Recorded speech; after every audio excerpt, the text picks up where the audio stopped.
Hello, my friends. It's your host, Phil Larson, and this is your motivational high five on courage. Let's do this.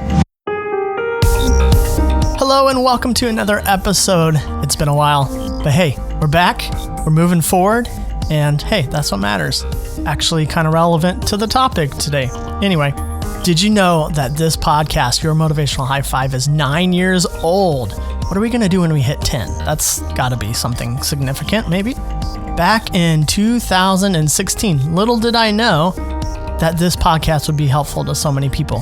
And that 2016 was kind of on, now looking back, the cutting edge, the beginning of podcasting and what it's grown to today, which is very exciting.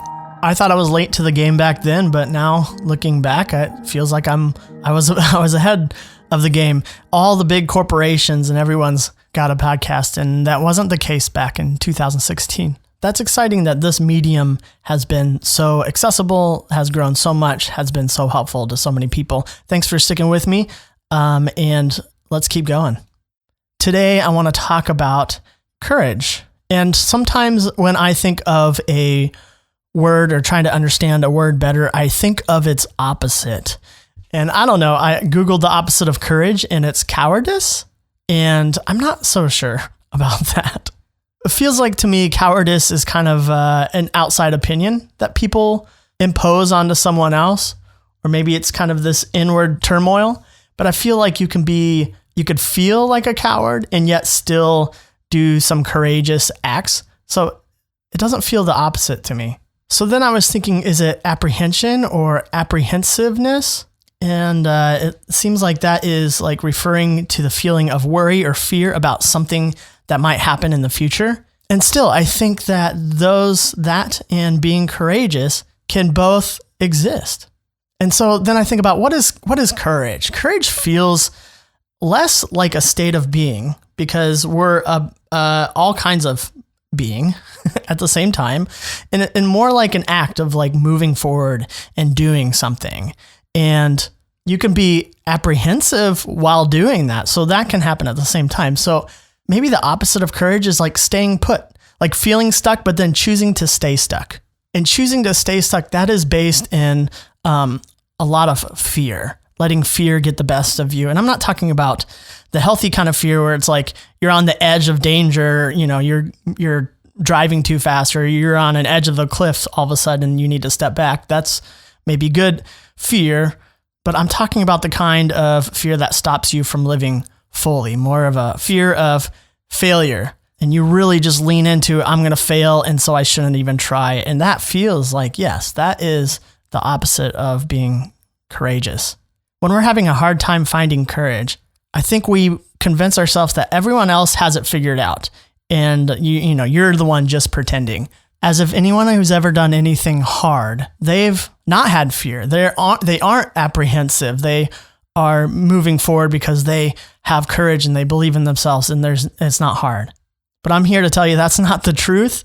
And if you feel that way, you're not alone. It's the very thing that keeps me stuck as well. In fact, it's a lot of the reason why there's so much time between episodes lately, even though it was busy for a while, so I couldn't keep up with episodes. And now it just becomes a bigger deal in my head that what if I make a really bad episode? What if I record something and I just don't like it and it's a waste of time? What if I do something or I put my voice out there and people scoff at it? That's always, even after 135 episodes in like 9 years, that's always the fear in the back of my head, or this imposter syndrome. Who am I to offer this to the world? What I'm saying has been said. Sure, maybe. But what I'm saying is to a unique audience. No one in the world has the exact audience that I have. And that goes the same for you too.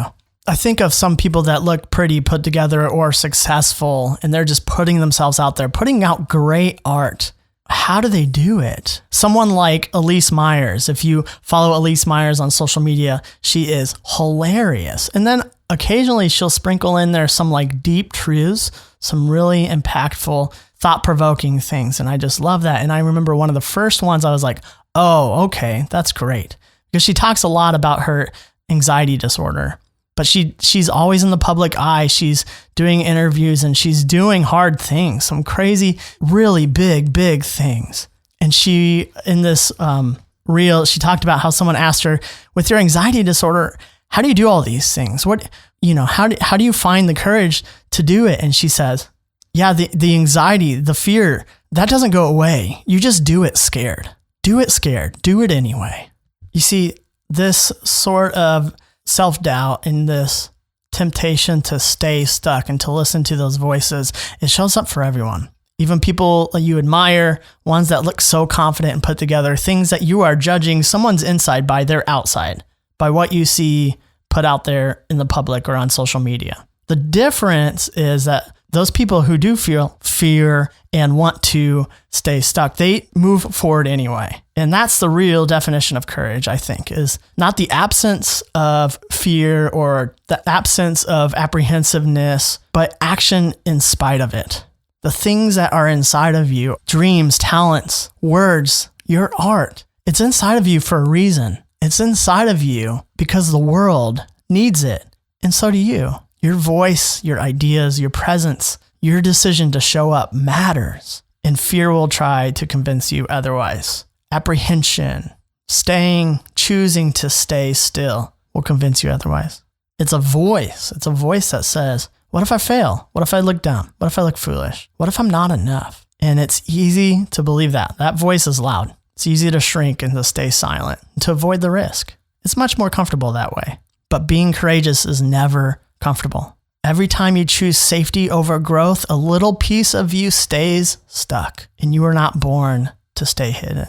You are born to expand, to be your most full and beautiful self.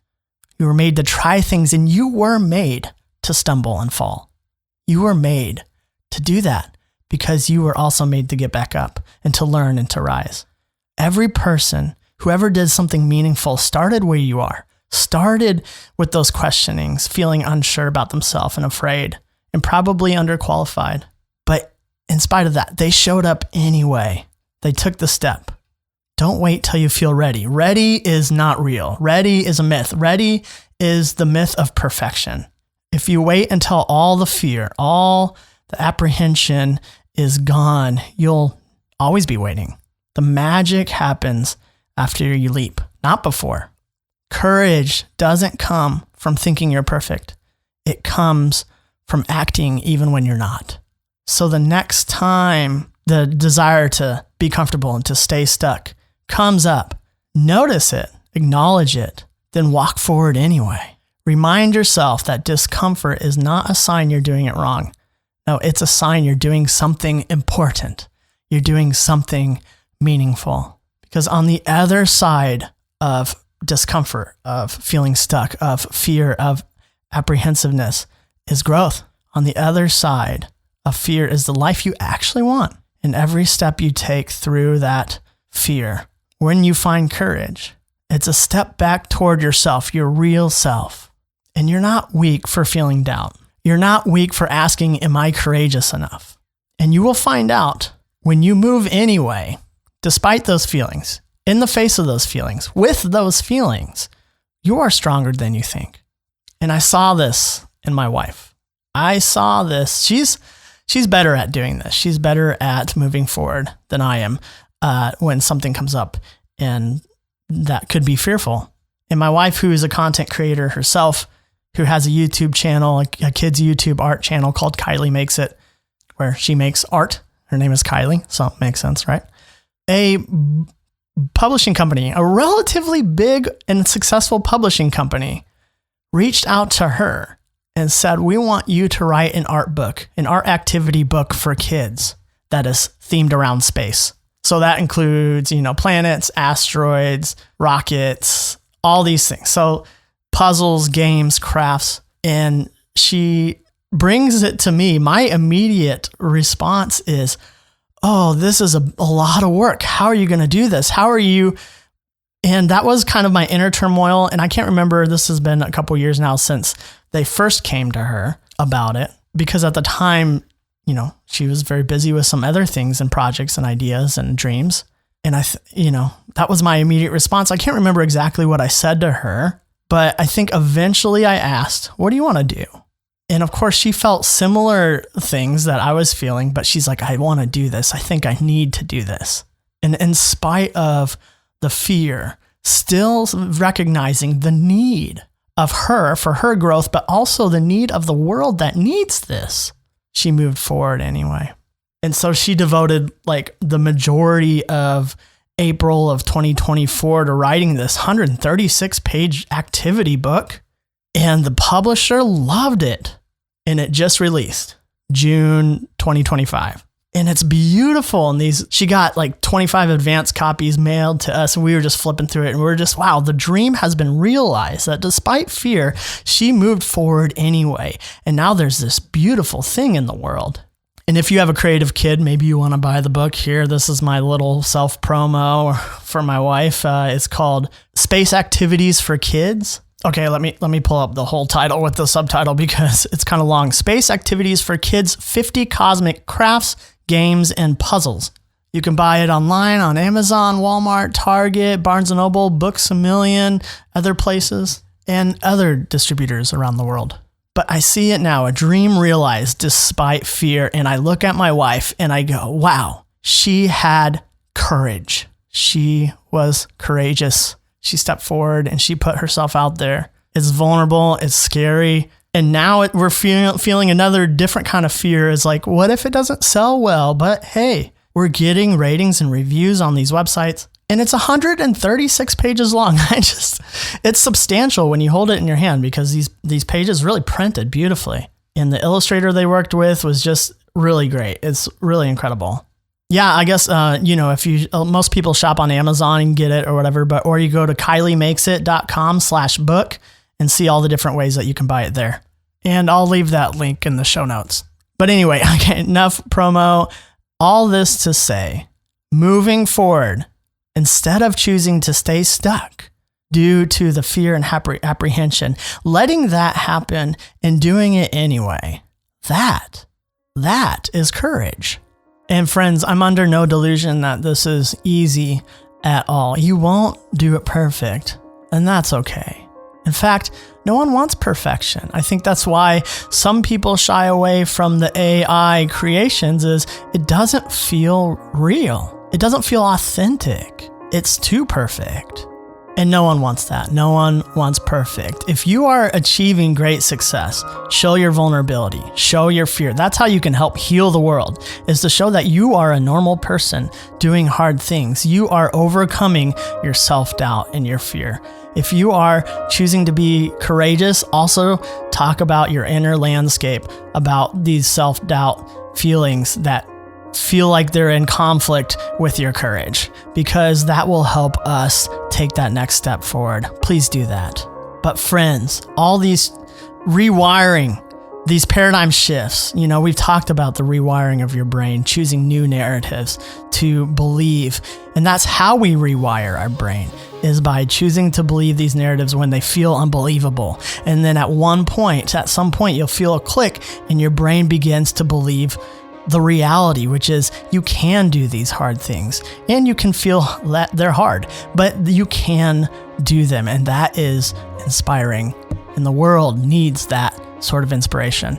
So when we rewire our brain, we're creating these new neural pathways. We're reinforcing them and we're making them stronger. And we do that, at least in this podcast, at the end of every episode, by introducing a mantra that we might repeat for the day, for the week. Some people put them on Post-its and they put them on their mirror to remind themselves every day. You may have a different way of doing that. We do that also by looking at ourselves, and we speak to ourselves as if, I see that vulnerable person there. You know yourself better than anyone does. And so will you find a reflection of yourself, and will you repeat this mantra today? I feel the fear and I move anyway. I trust the path even when I can't see it. Go for it.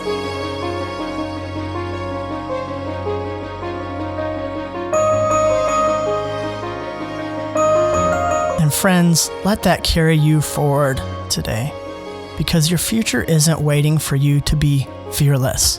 It's waiting for you to, yes, carry your fear, but in spite of that, to be courageous and move forward. But no one in a podcast is going to be able to convince you of that, says the guy in the podcast, saying it out loud, not to convince anyone, almost really trying to convince himself. And this is what we do. That is the choosing the new narrative act, which is not easy. Your future is waiting for you. Your art, the thing that the world needs, is waiting for you to act. You are courageous. You do have courage. It starts with you.